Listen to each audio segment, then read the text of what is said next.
तर संपूर्ण धुळे उपविभागातून बोगस बियाणे चेकिंग, तपासणी, गुणवत्ताकामी नमुना घेणे इतके इतके कर्तव्य व अधिकार माझ्या निर्दिष्ट आहेत। आज JMBS ट्रॅव्हल्स मध्ये जे 1200 एसटीबीटी बियाणे सापडले, त्या सोबतच ट्रॅव्हलच्या डिक्की व्यतिरिक्त जिथं प्रवासी झोपतात तिथे 4 बॉक्समध्ये स्वदेशी 5 हे अंकुर कंपनीचं असलेलं नाव असलेलं मात्र बनावट बियाणं हे सापडलं। जवळपास 120 पाकिटं असून हे 1,68,000 रुपये किमतीचं बियाणं आहे।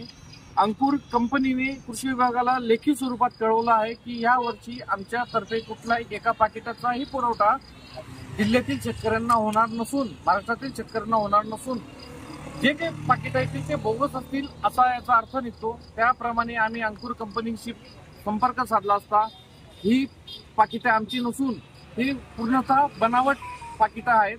त्यामुळे नांदुऱ्याला जाणाऱ्या एका व्यक्तीने हे बियाणं बोलवलेलं होतं, त्या व्यक्तीवर FIR नोंदवण्याचं काम सिटी पोलीस स्टेशन मध्ये आता थोड्या वेळात आम्ही चालू करूया। नाव अरुण श्रीराम तायडे, जिल्हा गुण नियंत्रण निरीक्षक, जिल्हा अधीक्षक कृषी अधिकारी कार्यालय धुळे।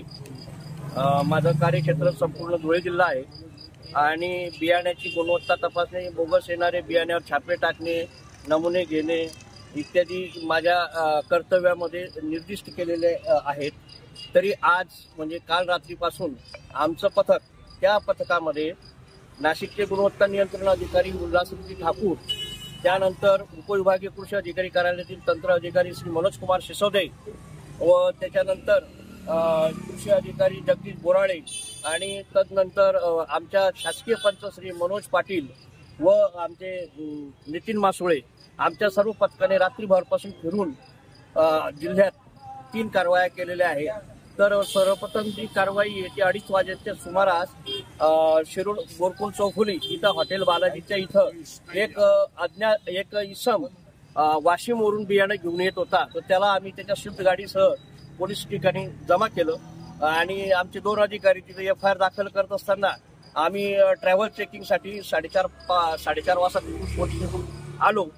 आम्ही आज गुजरात राज्यातून येणाऱ्या सर्व ट्रॅव्हल्स चेक करत असताना 2 ट्रॅव्हल्समध्ये म्हणजे विजय ट्रॅव्हल्समध्ये 50 पाकिटं सापडली व ह्या JMBS ट्रॅव्हल्समध्ये जवळजवळ 1200 पाकिटं जी अनधिकृत आहेत एसटीबीटी बियाणं की जी भारतात लागवडीला बंदी आहे, जी गुजरात राज्यातून अकोला या शहराकडे चालली होती।